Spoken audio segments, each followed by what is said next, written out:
Assalamualaikum warahmatullahi wabarakatuh dan selamat pagi. Perkenalkan, nama saya Asdir, peserta uji kinerja PPG dalam jabatan kategori 1 Angkatan 3 tahun 2023. Tanggal 4 Maret tahun 2024. LPTK Universitas Negeri Manado dengan nomor peserta PPG 201500127783 dengan nomor induk mahasiswa PPG 23906-502. Hari ini saya akan membuat video pembelajaran. Selamat menyaksikan.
Marilah kita berdoa. Saya minta satu orang untuk memimpin doa agar supaya di dalam pelaksanaan pembelajaran kita ini bisa sukses dan berjalan lancar. Untuk itu saya memberikan kesempatan kepada Ahmad Farid untuk memimpin doa dalam memulai pembelajaran kita. Silakan. Bismillahirrahmanirrahim. Bismillahirrahmanirrahim. Raditu billahi rabban wa bil islami dinan wa bi Muhammadin nabiyya wa rasulullah. Rabbi zidni ilman warzuqni fahman. Selanjutnya, maka kita menyanyikan lagu untuk memulai pembelajaran kita agar supaya di dalam lagu itu kita akan diberikan semangat di dalam pemberian materi. Untuk itu saya persilakan untuk Tiara untuk membawakan lagu Garuda Pancasila. Silakan. Berdiri semua.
Kalian, tujuan pembelajaran hari ini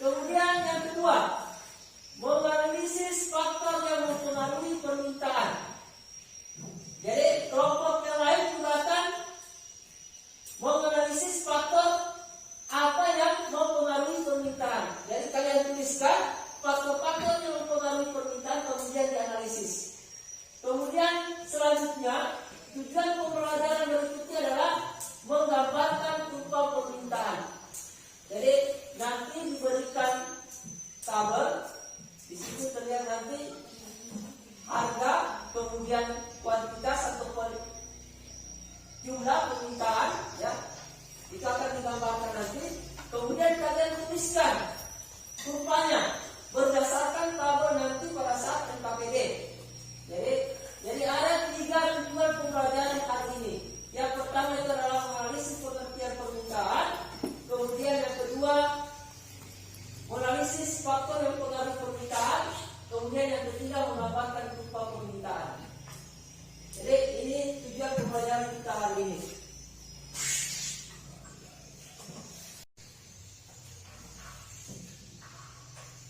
Video ini ya, ambil nanti video di bawah ini.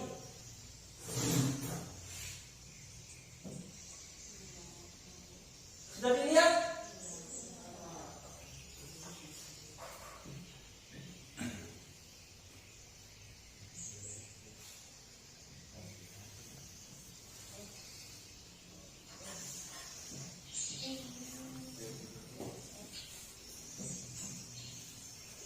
Sekarang pertanyaannya, aktivitas apa yang dilakukan di dalam video itu? Angkat tangan, siapa yang bisa jawab? Aktivitas apa yang dilakukan di dalam video itu? Angkat tangan. Ya. Ya.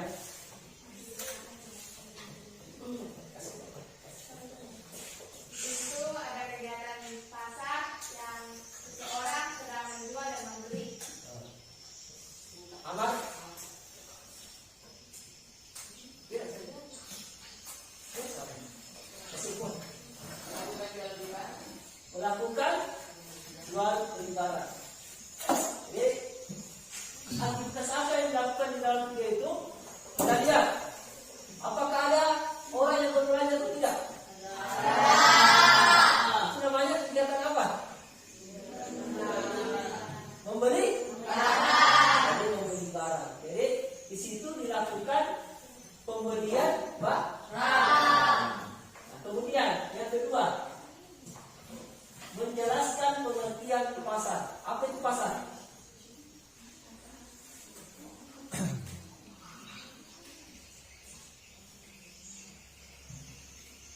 Ada yang tahu apa itu pasar? Pasar merupakan tempat bertemunya penjual dan pembeli untuk melakukan transaksi jual beli. Jadi pasar itu adalah pengertian dari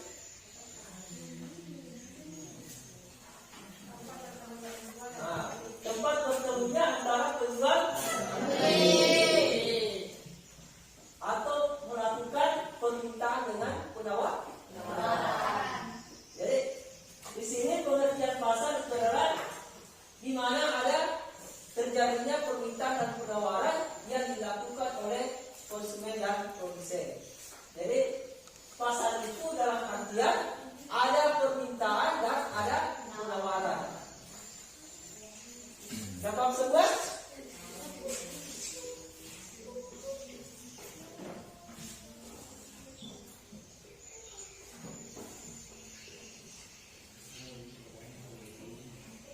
jadi sebelum kita masuk di dalam materi kita menyangkut dengan permintaan, sekarang saya akan membagikan LKPD lembar kerja untuk kalian untuk selesaikan tujuan pembelajaran kita hari ini.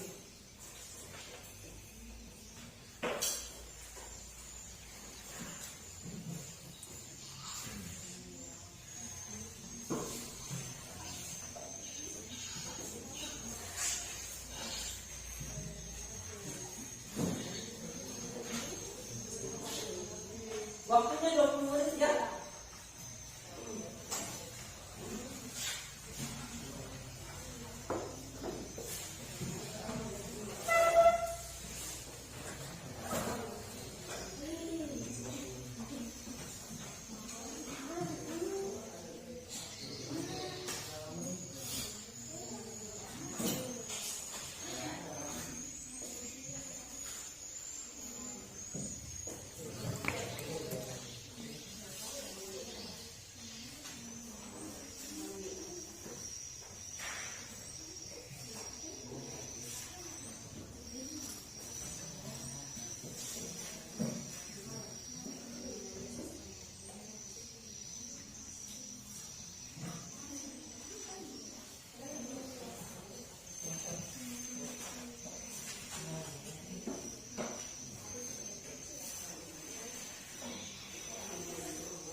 sebaliknya.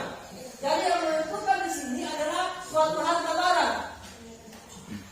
Artinya kalau ini ada faktor-faktor lain yang tidak mempengaruhi ya, artinya namanya tertulis sekaligus. Ia dipengaruhi oleh faktor lain. Artinya faktor ekonomi atau faktor harga yang menentukan di dalam mempengaruhi permintaan. Artinya apa? Kalau kita membeli barang, pasti kita akan mencari harga yang rendah.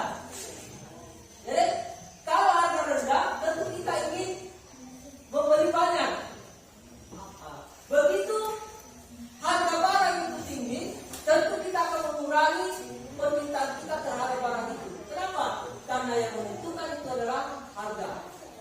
Jadi di dalam faktor ekonomi, semakin rendah harga barang dan jasa, maka semakin besar permintaan konsumen terhadap barang dan jasa tersebut. Begitu sebaliknya. Ini artinya apa? Harga ini sangat dipengaruhi oleh permintaan kita terhadap barang dan jasa.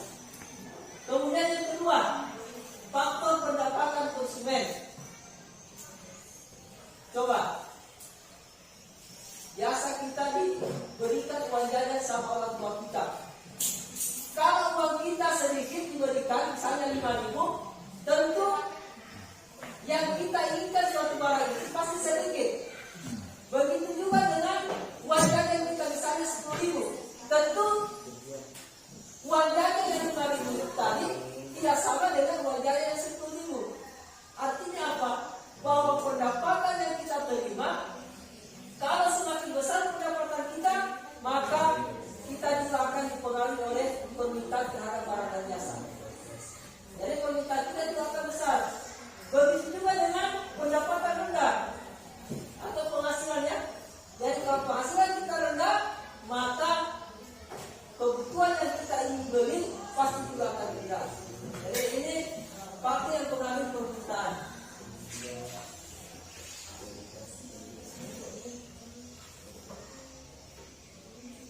Kemudian faktor sosial. Jika suatu produk menjadi tren di masyarakat, maka permintaan terhadap produk tersebut akan meningkat. Misalnya, ada barang yang menjadi tren di masyarakat kita. Orang-orang berlomba untuk membeli barang itu. Pasti kita akan membeli barang itu. Kenapa? Karena sudah menjadi tren. Misalnya, ada topi yang terbuat dari harimau. Ya, ini kan sudah langka. Karena tren di masyarakat kita pasti kita beli. Karena untuk meningkatkan status sosial kita. Siapa yang membeli barang ini, jelas status kita juga akan meningkat. Inilah yang mempengaruhi permintaan kita terhadap barang itu. Kemudian ada namanya faktor politik. Kebijakan pemerintah seperti pada ini dapat mempengaruhi harga barang atau jasa, sehingga mempengaruhi permintaan konsumen. Di sini kita lihat bahwa faktor politik itu sangat menentukan dalam menentukan kita membeli barang atau jasa. Misalnya di pajak, kalau pajak terlalu tinggi, tentu akan mengurangi pendapatan kita. Kalau pendapatan kita berkurang, tentu membeli barang tentu kita akan kurangi. Begitu juga dengan subsidi. Kalau ada subsidi dari pemerintah kita diberikan, pasti kita akan menambah barang yang sebelumnya tidak ada menjadi ada. Jadi ini menjadi faktor positif di dalam pengaruh permintaan kita.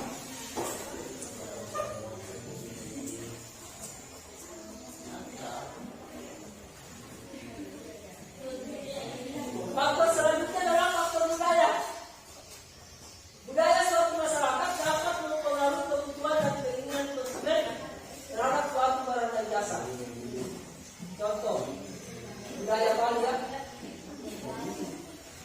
Budaya Bali itu ada namanya upacara ngaben, ya.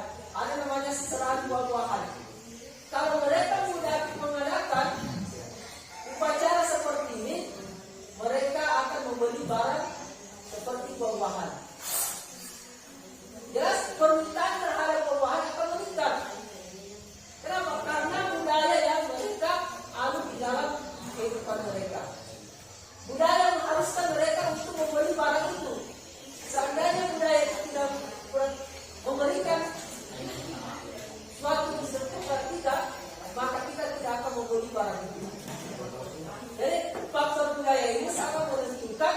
sehingga kita bisa membeli barang dan jasa. Kemudian nah,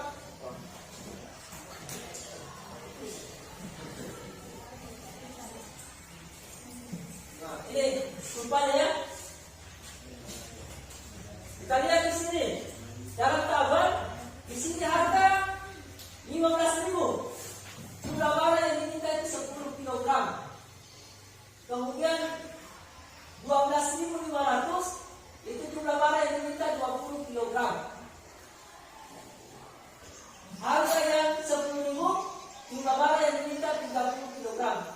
7.500 40 kg. Kemudian harga 5.000 jumlah barang yang diminta 50 kg. Kalau kita simpulkan, semakin besar harga, semakin kecil atau semakin besar permintaan? Semakin kecil. Jadi yang kita perhatikan, ya, kita perhatikan di sini. Di sini harga 15.000, jumlah yang diminta 10 kg. Kenapa? Harganya naik, barang yang kita minta harus rendah. Begitu juga dengan permintaan yang rendah. Kita lihat yang nomor 5. 5.000 jumlah barang yang diminta itu adalah 50. Itu artinya bahwa semakin rendah harga, semakin banyak permintaan. Untuk melihat perubahan seperti ini,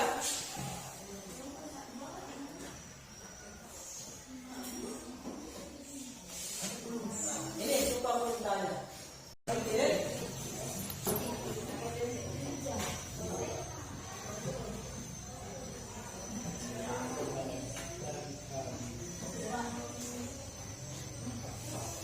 Jadi sebelum mengakhiri pertemuan kita, saya ingin bertanya, dari materi ini, apakah kalian sudah paham?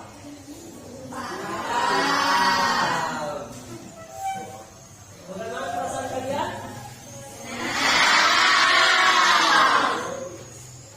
Oke. Jadi saya berharap untuk semua nanti berusaha untuk lebih baik lagi dengan belajar. Jadi apa yang disampaikan hari ini itu supaya dipelajari di rumah. Ya. Sebelum menutup pertemuan kita, mari kita berdoa. Untuk itu saya minta kesediaan untuk doa kita. Silakan.